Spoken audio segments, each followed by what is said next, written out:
Urcăm pe Valea Babii din Bobolia.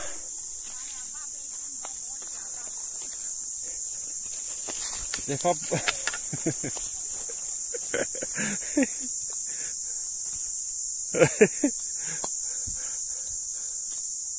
Valea Mușului, că tu ne-ai adus pe aici. Valea Babelor. Valea Mușului.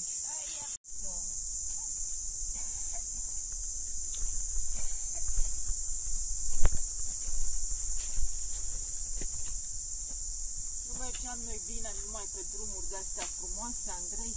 Nu știu. Ne-ai băgat până toată.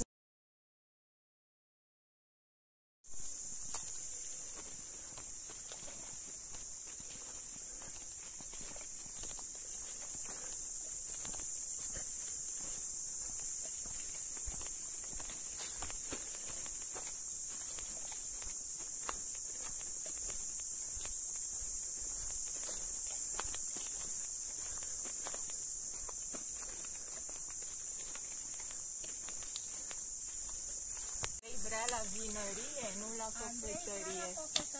Nu la cofetărie, la vinărie vrea.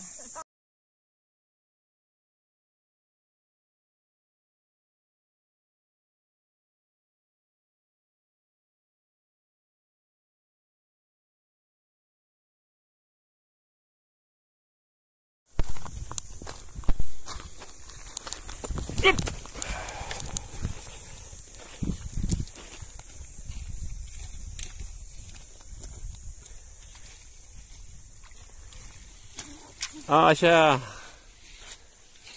Raluca, flășc.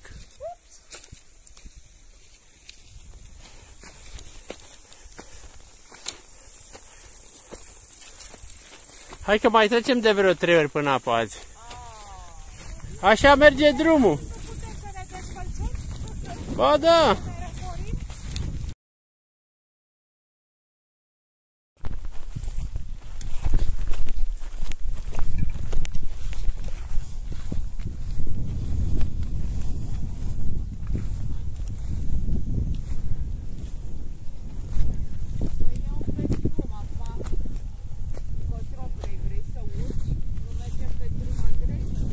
Pe drum, pe drum.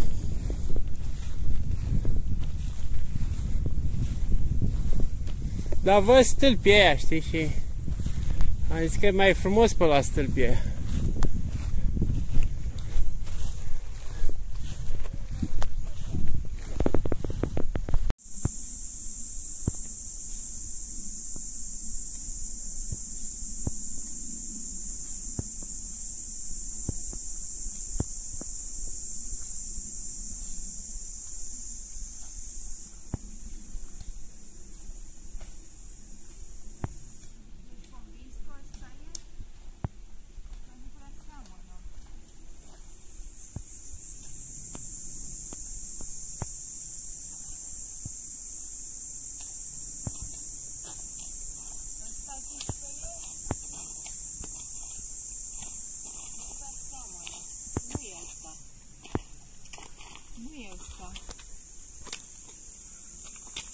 Care e asta, mă?